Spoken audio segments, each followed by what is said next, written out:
Olá, como vai? Estamos aqui em mais um podcast Projeta. Um podcast que vai te ajudar a entender a importância da vida, do seguro de vida e da proteção financeira. E olha que bacana com quem eu tô aqui. Oi! Ai, tô muito feliz. Bem-vinda, Bruna Nogueira. É corretora de seguros, especialista em vida e previdência.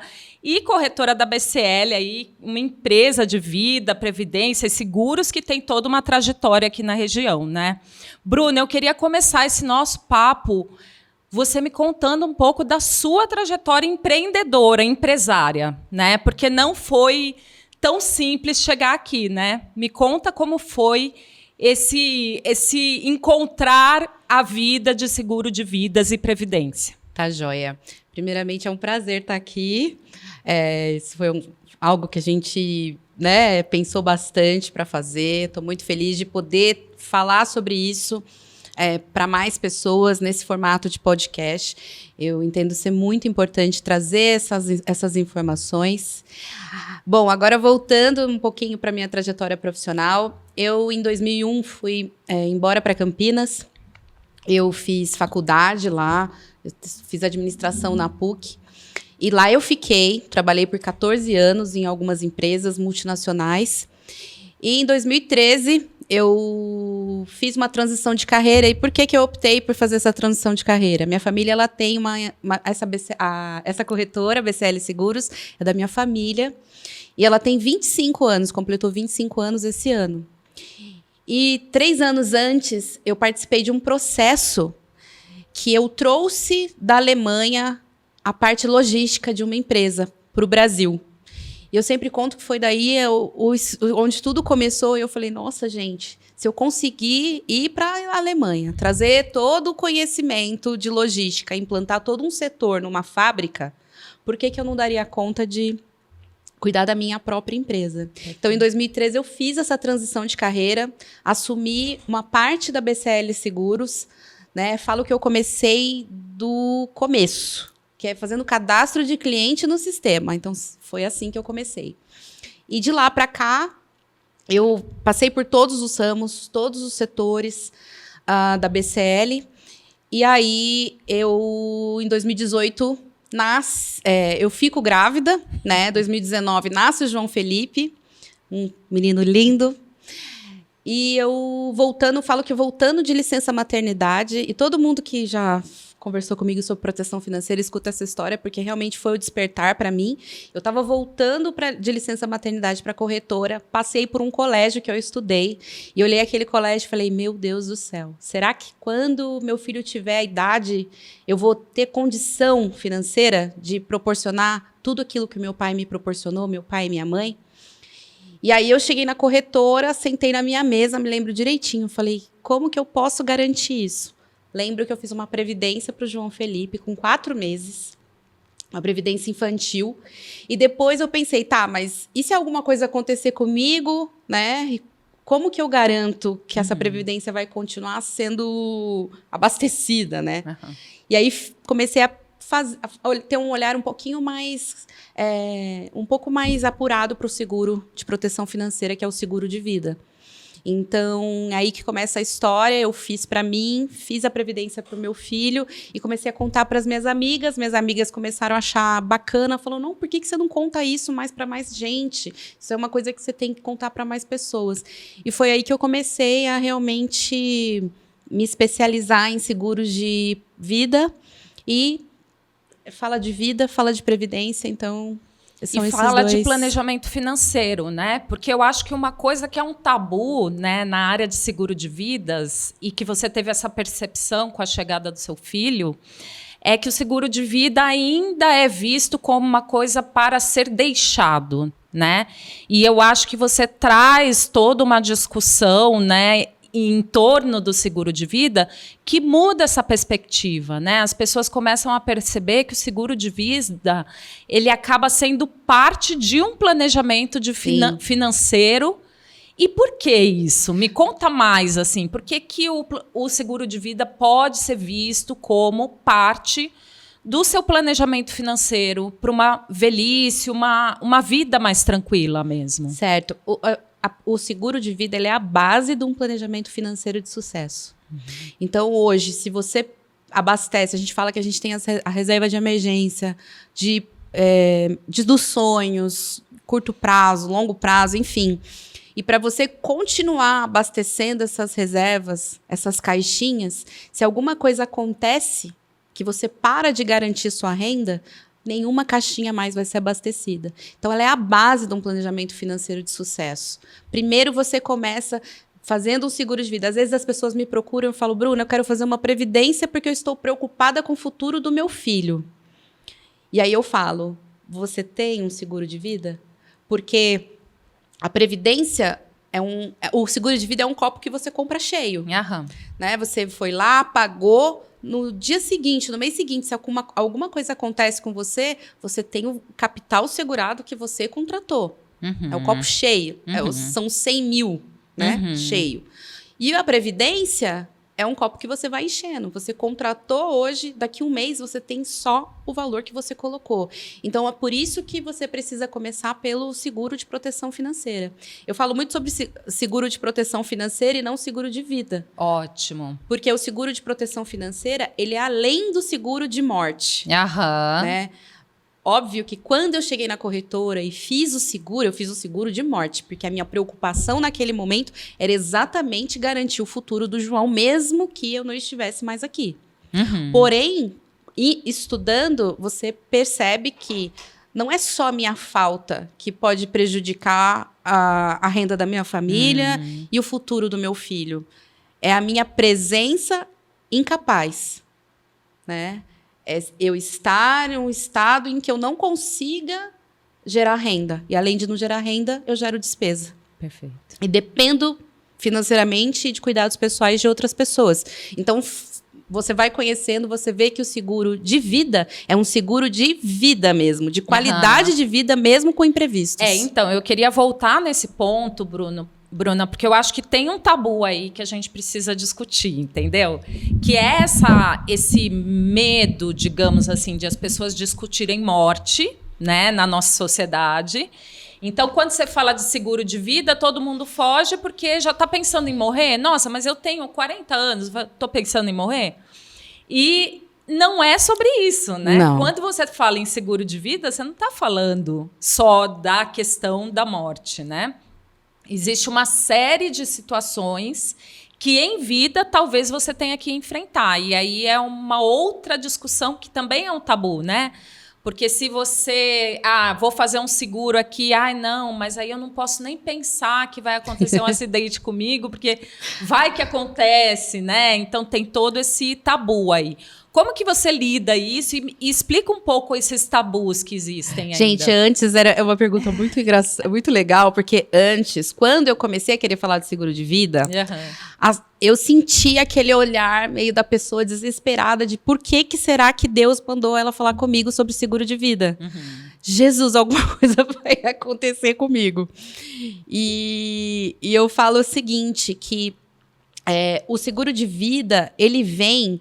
não para ser uma preocupação para você. Nossa, agora eu contratei um seguro de vida. Tem gente que acha, tem gente que não quer nem falar do assunto. Não é porque eu contratei um seguro de vida. Ele é para ser uma solução, não uma preocupação.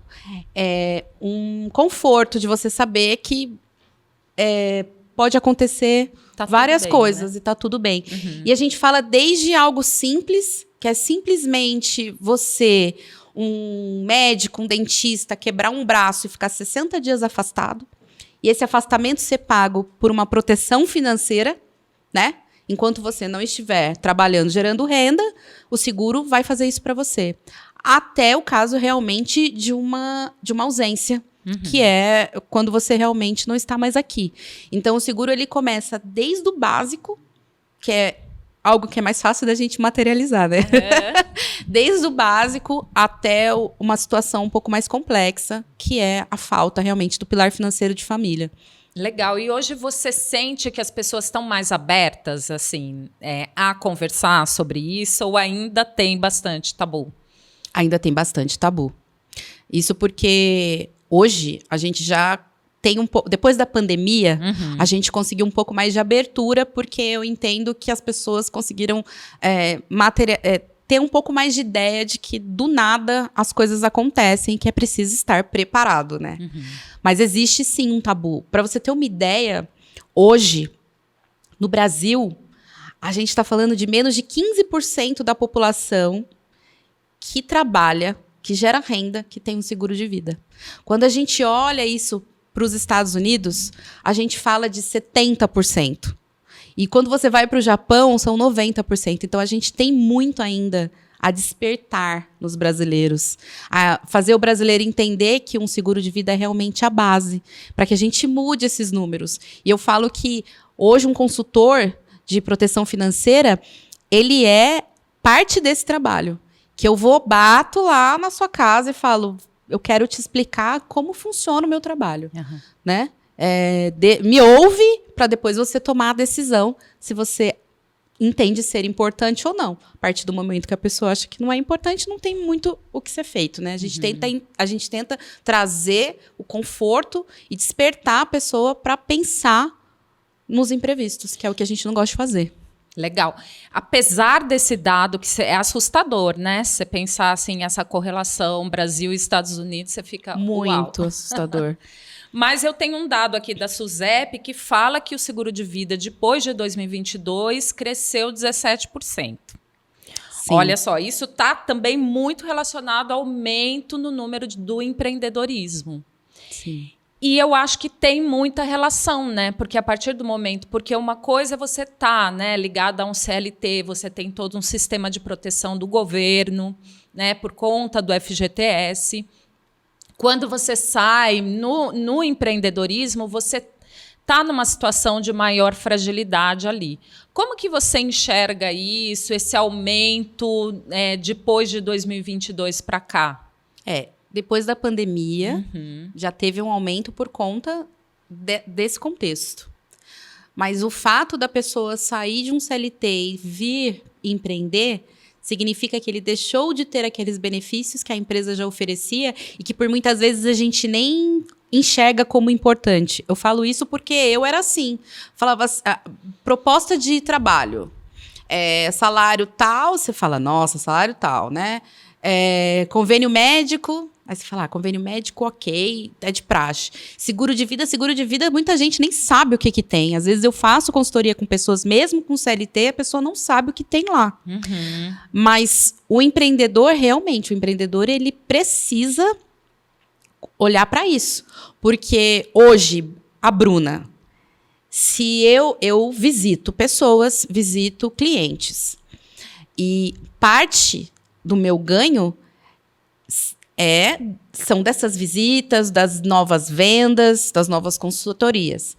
Se eu hoje fico acamada, ou fico doente, ou fico internada, eu vou deixar de fazer o trabalho. E quem que vai arcar com essa parte que eu deixei de fazer, né? Por mais que a gente fale, eu sou empresário, eu tenho funcionários, né? No caso de ter funcionários, mesmo você tendo funcionário, você é o capital intelectual da empresa, muitas vezes, precisa estar ali, né? E aí o seu afastamento já gera um gap. E aí, se você for presa, aí é enorme o impacto. O impacto, né? Com certeza. Para a família depois. E você percebe que, por exemplo, no caso do presa, é mais difícil, né? A pessoa, eu acho que está em torno do mesmo tabu da pessoa física, né? Mas no caso das empresas um pouco mais estruturadas, você já vê elas fazendo seguro de vida, inclusive para os colaboradores? Sim. Essa preocupação? Sim, empresas bem estruturadas fazem seguro de vida para os colaboradores.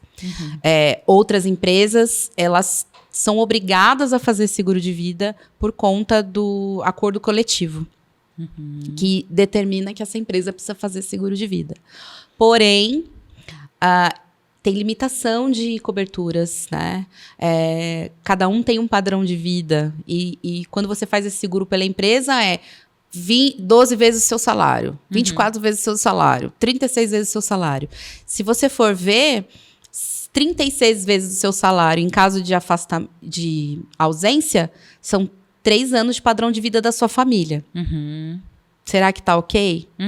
Né? Então, assim, as empresas, elas já fazem isso. E esses 15% que eu te disse, conta a empresa. Porque se você for ver de pessoa física contratando seguro pessoal, individual, o número ainda é menor do que 15%. Mas, de fato, as empresas hoje, elas contratam, umas por estar no acordo coletivo, outras porque se algo acontece, a família vai procurar a empresa. Né? Então, a empresa tem ter esse cuidado. Esse cuidado, exatamente. Ô, Bruna, para a gente ir encerrando aí nosso papo, essa nossa conversa, e para a gente ir dissipando esse tabu, que dicas você daria para quem está pensando aí, né, sobre planejamento financeiro e considerando a possibilidade de contratar um seguro de vida? Primeiro, procurar um especialista. Isso é muito importante, porque o especialista, ele sabe as perguntas a serem feitas, o que cada um precisa, né? A gente fala que a gente faz uma entrevista com a pessoa, entender que patrimônio essa pessoa tem, se tem filho, se não tem, qual a idade do filho, quanto paga na escola, para que a gente realmente monte um planejamento que faça sentido. Né? E não tenha medo. Tem muito benefício, né, num seguro de vida, coisas que a gente nem imagina. Lembra-se muito do seguro de vida do banco. E o seguro de vida hoje, além de ser muito diferente, de ter muita cláusula, cobertura que pode ser usada em vida, ele ainda pode ser resgatado no fim, né? Olha, isso é bem interessante, hein? Alguns têm essa possibilidade. Bacana. Eu tenho empresa seguradora que eu trabalho que dá essa possibilidade. Mas, de novo, tudo vai do perfil do cliente. O produto, ele vai de acordo com o perfil de cada um. Mas a primeira dica é contratar um especialista. Mas você pode me dar um exemplo, por exemplo, do que a gente tem hoje de benefícios em vida, que a pessoa pode contratar quando ela vai escolher por um seguro? Tá. Primeiro, uma cobertura de invalidez por acidente. Então, se você ficar inválido, permanente, total ou parcial por acidente, né? Se você parcial, perda de um dedo ou da perna, né? Parcial. Total, perda de 2 membros, né? Um braço, uma perna, 2 braços. Então, você recebe o seu benefício de acordo com a contratação. Então, isso é uma coisa importante. E aí a gente vai para doenças graves. Hoje, o índice de câncer no Brasil, no mundo, aumentou demais. Assim como eu estava lendo uma reportagem esses dias, que de 2008 a 2022, o número de infarto aumentou 150% por mês. Né? Então, se caso isso acontecer, existe também uma indenização que essa pessoa recebe, tá? Para poder ou pagar custos de hospital, e se essa pessoa tem um convênio ou um seguro saúde, para garantir a renda, porque essa pessoa vai ficar afastada do trabalho, para poder se recuperar. Né? A gente também traz aí uma diária de internação hospitalar, porque se essa pessoa teve um infarto, se ela ficou internada, ela vai receber as diárias do seguro. Também tudo calculado depois de se fazer a entrevista, entender quanto que cada um precisa. E aí a gente tem o diária de incapacidade temporária, que é essa que eu te dei o exemplo, né? Então, um tatuador que ficou 27 dias afastado por conta de quebrar um braço, né? Esse cara ficou quase 30 dias sem trabalhar. E aí, a gente garante a renda dele nesse período. Aí tem a parte de morte e de auxílio funeral. Muito legal. E, no final de tudo, ainda existe a possibilidade de ser um seguro que você resgata ali, como se fosse um fundo de previdência que você deixa no seguro. É mais ou menos isso? Ele não é um fundo de previdência. Ele é um valor que você resgata no final. Então, parte daquele seu pagamento vai para uma caixinha, vai para uma reserva. No final, você pega ele de volta, ou você deixa um seguro de vida quitado para sua família. Bacana. E isso a gente usa muito quando a pessoa tem necessidade de fazer sucessão patrimonial, né? Que é hoje no Brasil, um inventário ele custa de 10% a 15% do valor do seu patrimônio. Então, se você pensar que uma pessoa tem 1 milhão de patrimônio, ela vai ter uma despesa de R$150 mil no inventário. Será que ela vai ter liquidez? Será que a família tem liquidez para isso? Uhum. Então, essa pessoa precisa deixar um seguro de vida quitado. Precisa de um seguro de vida agora, ou seja lá para quando ele vier a faltar. Então, para esse caso, um seguro vitalício resgatável é uma opção muito bacana. Muito bem, e essa é uma conversa que a gente vai ter no próximo episódio. Então, se você gostou, fica aqui com a gente. Bruna, muito obrigada. Obrigada a você. Adoramos aqui a participação no Projeta. Fique com a gente, continue acompanhando as redes sociais da Bruna, né? Acompanhe aí o nosso conteúdo.